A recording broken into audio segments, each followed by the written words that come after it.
Step 5 for your still life drawing project 2, 6th and 7th graders. You're going to need your still life drawing. You will need a picture, either print it out or just have it available. There is a version of this on your Schoology page for step 5. So just looking at the colors and studying the different shades of each one. So I'll talk more about that in a moment. You will need pencil and eraser, either on your pencil or having a nice big pink eraser or whatever eraser you have available. I highly recommend having a pencil sharpener for this project. We will be using colored pencils, continuing to use colored pencils and pencils, so having one of these handy is always nice. You're going to need a yellow colored pencil. We are going to be doing this bucket. And I apologize for the glare. Tried dimming the lights, but we'll hold it a little bit like this so you don't see too much of a glare from the paper and the ink. So let's talk about this bucket, this yellow bucket right here. So imagine that there is a light shining on all of these objects from this direction where my hand is. And so it's very bright right here. You can see, you can kind of break this bucket into different parts, at least 4 different parts. From right here, there's that brightness yellow. There's no shading, it's just white and yellow. And then you go to this little rectangle shape right here. It gets a little darker, almost kind of an orangish look in this paper. And then you go to this section, a little darker. And then right when you get to this chunk section right here, the back of the bucket is very dark. So thinking about, I'll go back to our value scale and kind of break it down a little bit more for you. But thinking about the value scale, there are 4 sections in here that I want you to concentrate on first with shading. Quickly looking into the bucket, there is a shadow inside. There's a little bit of a difference in shading right here, and then it goes into that brightness again. So I'm also looking right over here, the shadow from the mug right here is on top of the bucket as well, so don't forget that. You should have put in the shadow lines in step 4. So make sure that your artwork is where I'm at. You did your bottle and you did the shadow of the bottle, and you also added your shadow lines. Okay, make sure you're there before you begin this step. And again, if you have not done your value drawing, I have a couple students who have not turned them in. Make sure you do that first and you submit it. It will be graded, so make sure that you do that. Let's go ahead and just look at that really quickly. So remember that this is due for those who haven't turned it in. So like I was saying before, looking at this bucket, there are 4 different shades. So that's why I had you practice this cylinder, similar to this one. And I had you practice this sphere, similar to this apple.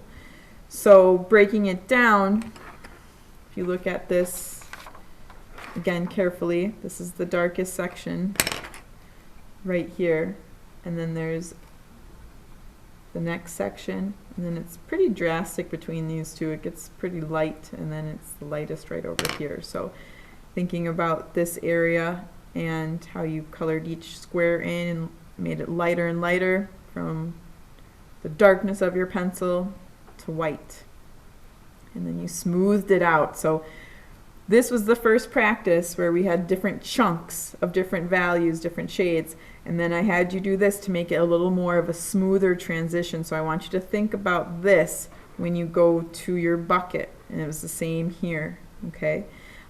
Thinking about the smooth transition. I had some students use their fingers to smooth that transition. I don't mind if you do a little bit of that, but you don't want to use your finger to smooth, and I'll talk about that when I'm starting the shading on this bucket. If you do too much, it looks messy. It can get really messy, and you don't want to do too much with your finger and shading. So let's go ahead and get started. You're going to start with your pencil. So you're going to get your shading done first, and then you will add the yellow color. I tried it the other way where you added the yellow color first and then did the shading, but it didn't really work. I can show you an example. it didn't work. The pencil on top of the colored pencil just doesn't work very well. It works better the other way, so it kind of makes it a little messy. It doesn't quite make sense. So I did these other two with the pencil first and then the colored pencil on top, and I think that turned out a lot better. So we're going to do it that way. What you could do first, and I'll zoom in.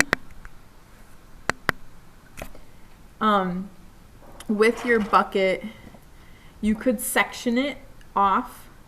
So looking at the differences, about right here, and right here. So 4 different sections. So you can do that first. I'm sorry that there's a glare, but you can see. Feel free to draw on this to help you map out. So it's the darkest shade is a little bit thicker of a section, and then the 2 in the middle. And then you can see where this shadow comes in. That's right where the next section ends, pretty much, a little overlapping. And then the majority of this is that bright yellow, so you won't be doing any shading with your pencil over this at all. So that's nice. So you could very lightly, very lightly make vertical lines straight down to help you with the shading, but again, I stress very lightly. I don't want to see those blocks of value. I want to see a smooth transition. So let's start with the darkest side of the bucket. It's dark, but it's not as dark as the shadow. I'd say the shadows are the darkest areas of this drawing, of this photograph. So I wouldn't push down entirely really hard with your pencil on this bucket as much as you're going to do with what you have done with the bottle shadow. So kind of thinking about, okay, I pushed down pretty hard here. I'm not going to do as hard here. Because if you look, I mean, this is a plastic bucket, so when a light shines on it, it's a little translucent. You can still see a little bit of that yellow shade in there. So you want to still see a little bit of yellow when you color over with your yellow color pencil. So that being said, I'm going to go ahead and start with the darkest area. Again, not pushing down too hard. As hard. And this is a easier, feel free to move your work, be careful not to smear. And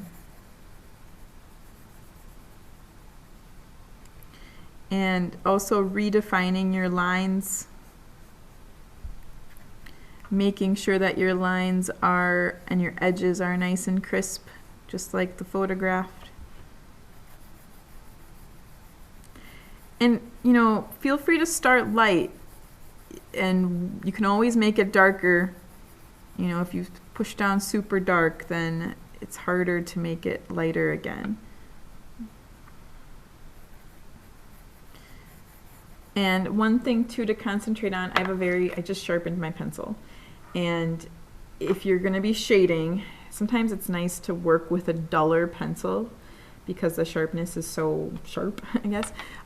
When I shade like this, I'm holding my pencil kind of funny. I'm holding it back and trying to shade more with the side instead of, coloring right on top or shading right on top like that, because it's so sharp. Using the side edge of my pencil and holding it carefully off to the side a little bit more. It won't be such a drastic mark. So again, you can always go lighter, so just get that first layer. And I'm thinking right where I'm at right here is probably the best shade for this part of the bucket. So somewhere where I'm at. Be careful around the apple to kind of get that edge first, and then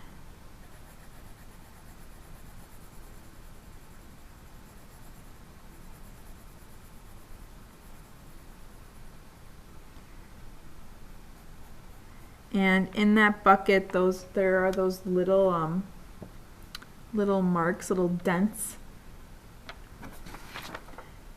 You can see them right here, and there's one down here. It's hard to see in this picture, but it's there. Just make sure you have that continued, just going over it lightly so you can still see that little detail. So again, trying to make it all very even with each section. And then, so I think this would be the best shade for this. I wouldn't go any darker. And then working your way lighter. Before I do that, I'm just gonna, again, make my edge crisp. So going back over and making it a nice solid edge. Okay.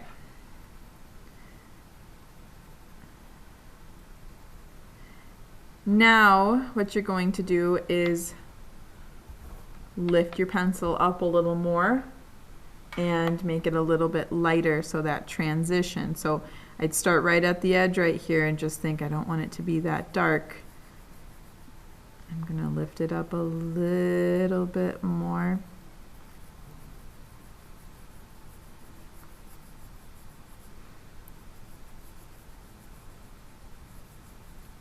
In this next section. And using the side of that really sharp pencil, if you have a really sharp pencil. Mine is very sharp.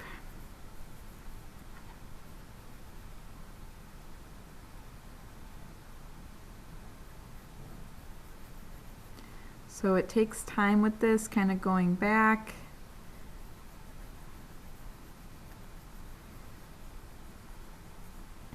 And just playing with it and trying to make a really smooth transition. This is where you could use your eraser. I'm going to just clean up those marks a little bit. And your finger to kind of smooth out that transition. I'm going back and just getting that line in there. I kind of erased it a little. Kind of cleaning up. So some people just take their finger and that kind of smooth that transition line. But again, you don't want to do this too much because it does tend to make, you know, messy. And if you have a tissue on hand or something, because sometimes we forget and we get our finger on the other areas of our drawing. I had a professor in college who was like, don't use your fingers. It's hard not to. But an eraser also works as well. So kind of going back and lightly picking up some of those pencil marks. Like really, I'm just barely touching. And that makes a nice smoother transition. Okay.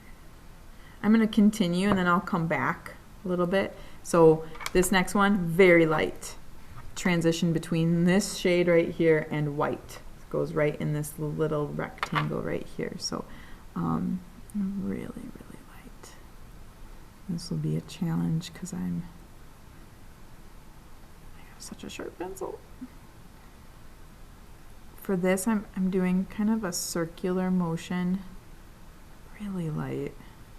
I'm definitely going to go back with my eraser. That overlapping little circle loop-de-loop kind of look helps make a nice even layer. But again, the eraser is going to help a lot too.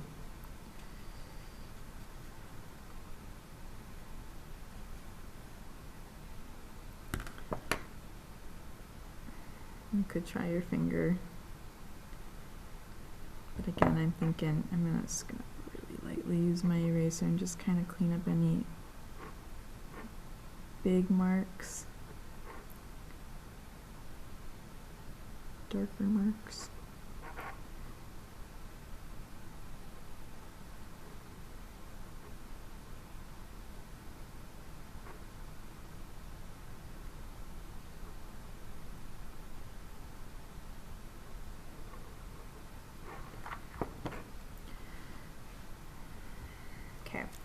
I'm going to go back and I'm just going to add a little more to each of the areas.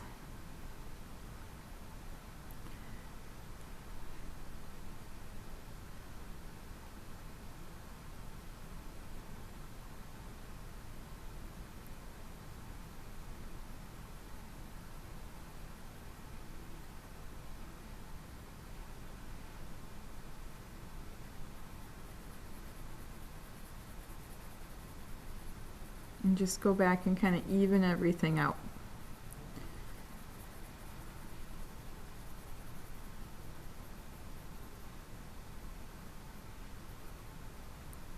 If you don't know this by now with these videos, I want you to go ahead and just start drawing along with me. If I'm going too fast, just pause the video. If I'm going too slow, like if your still life's a little bit smaller, you can kind of skip ahead. You don't have to just sit and watch. Like, these things take time, and it's just, you know, you figure it out along the way. So yeah, you don't have to sit and watch this whole video without doing anything.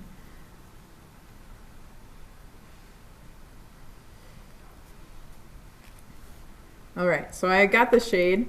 I'm feeling pretty happy, kind of comfortable with that transition. One thing that's really bugging me with this, and I should have cleaned this up before, so something, you know, it's always a work in progress, the still life. You might go back a few steps and kind of fix some things, but this right here is not a straight edge, and that's bugging me.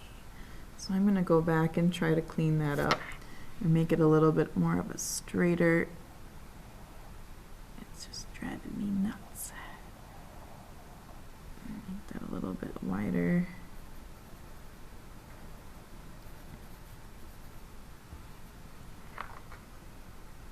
It's a little bit better on the bottom, but right here it's bugging me.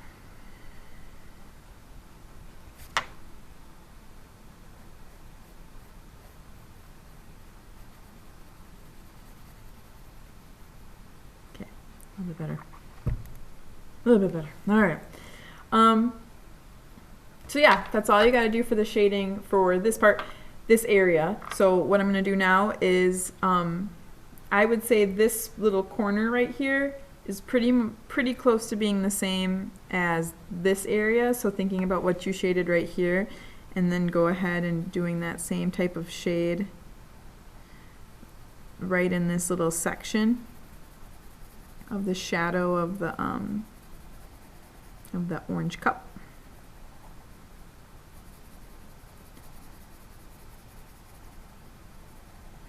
So again, I like to do a circular motion in little tight areas like this. It's a nice little overlapping. I like to kind of re-outline some of the dents and the edges.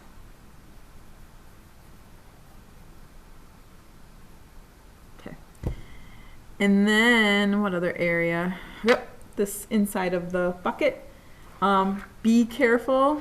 I'm starting to get a little bit of a smear from the shading. That's going to happen, but just being cautious and careful in certain areas. You can always kind of clean up and erase, but try to lifting your hand up. I'm flipping my whole thing upside down, but I'm going to be extra cautious of this bottle shadow. So right here, same type of shading, I think, is this corner right here, and then there's a little bit of a transition between this shadow and then the brightness of that end of the bucket. So I don't want this area to be as dark as the bottle shadow. They're right next to each other. It's going to be a little bit lighter.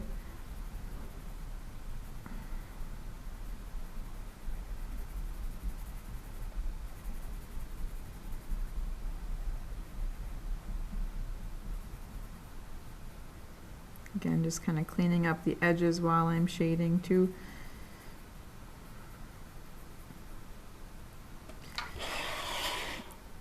And then I'm gonna redefine this edge right here.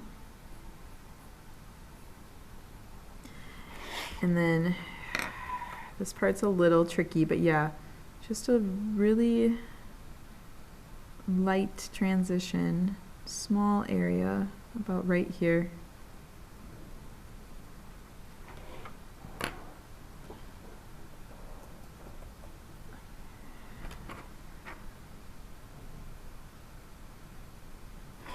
And then again, I'm just gonna go over this edge.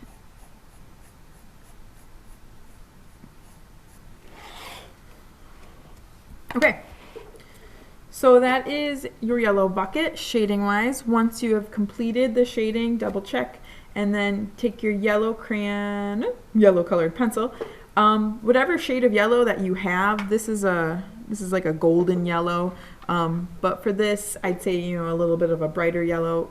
Your choice, whatever yellow you have at home or that you find in the classroom, use it. So then what I would do is just make a nice even coat of yellow, even layer of yellow throughout the entire bucket. So I'm going to start in the white area.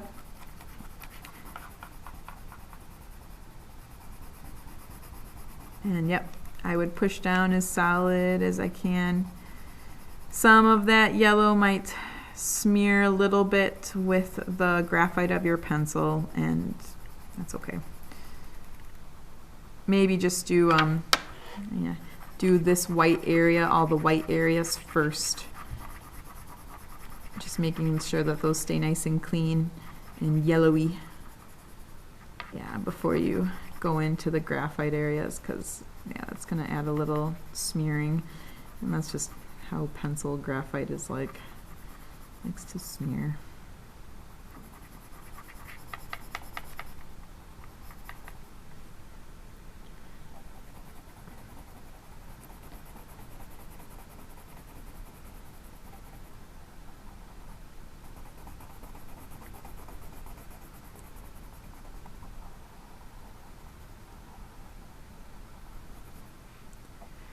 I'm going to do this side over here before I start the shading, going over the shades.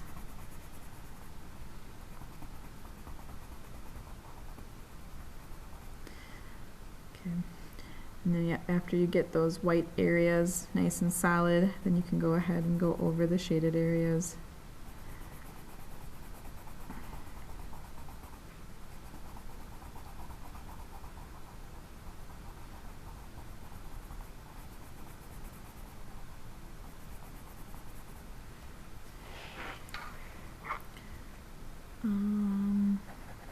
Go back over some of this, making sure it's nice and even.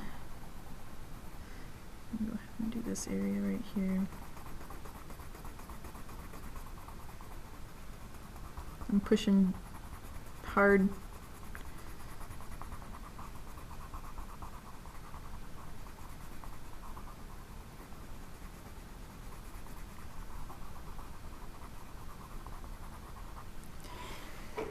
Okay, and then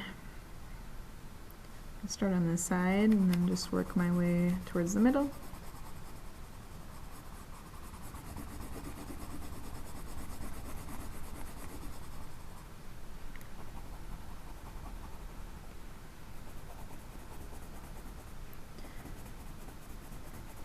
Going either in the vertical and horizontal direction. If you do that, try to go both ways. Overlapping makes a nice even coat, even layer as well.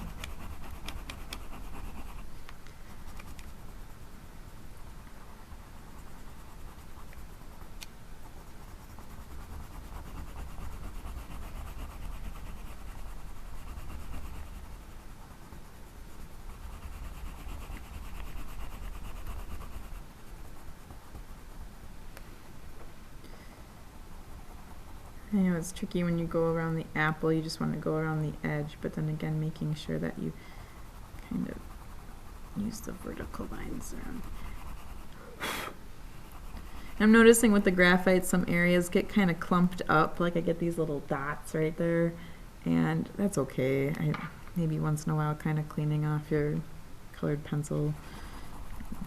It's just when you mix those mediums together, they're kind of funky.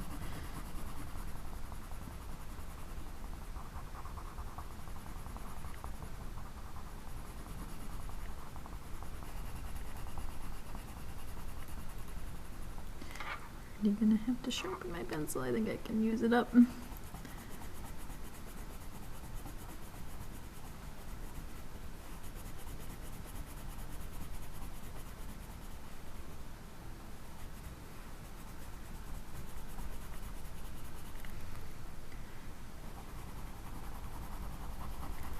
All right.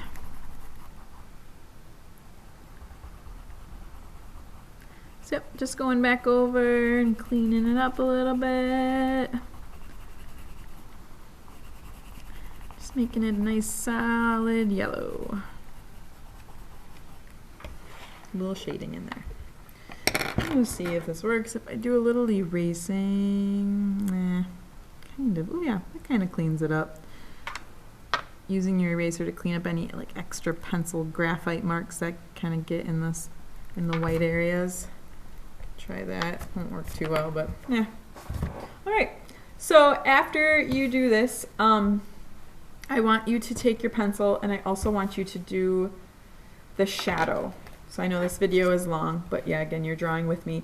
Do this area in the shadow. So if you look in here, it's pretty dark.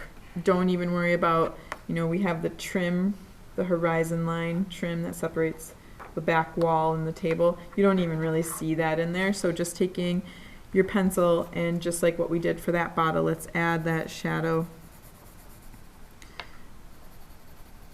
from the bucket.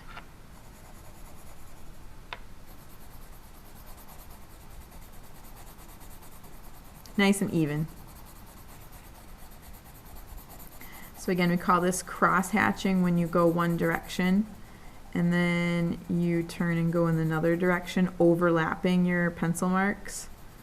So if I go back this way, and this would probably be the smart way to color off the edge so you're not smearing, but going back over,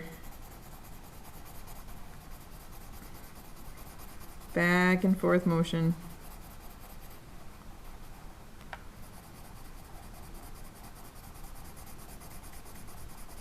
Sometimes going in different directions. I do it a lot.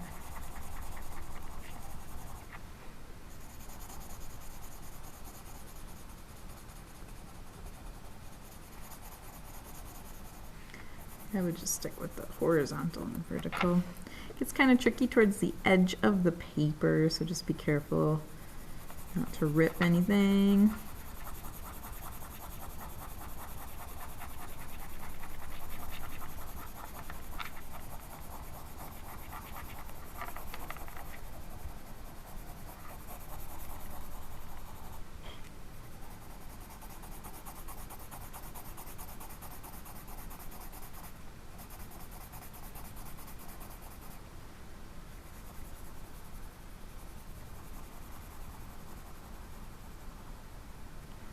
So again, going around the edges and making sure that they're nice and crisp. That's important. And even along the edge, the difference between the bucket and the shadow.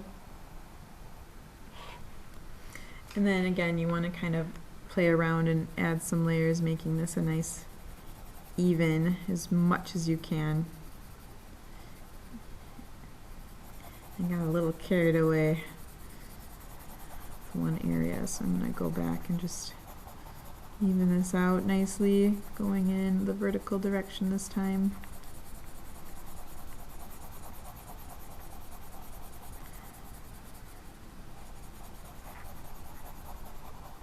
So yeah, this is an area to avoid.